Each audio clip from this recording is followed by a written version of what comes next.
अरे कुआन पे बैठे फोने से बाती आवे दुल्हा चोरी चोरी मांगे मोर गवाना वाना।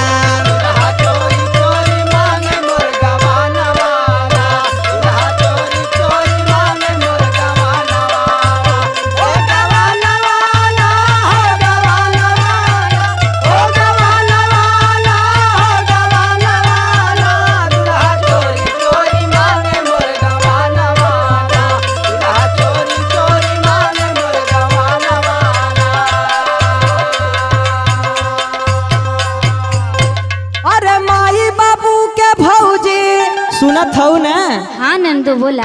अरे माई बाबू के भौजी अरे कैसो समझ तू भौजी दे तू हमारो गवाना वाना।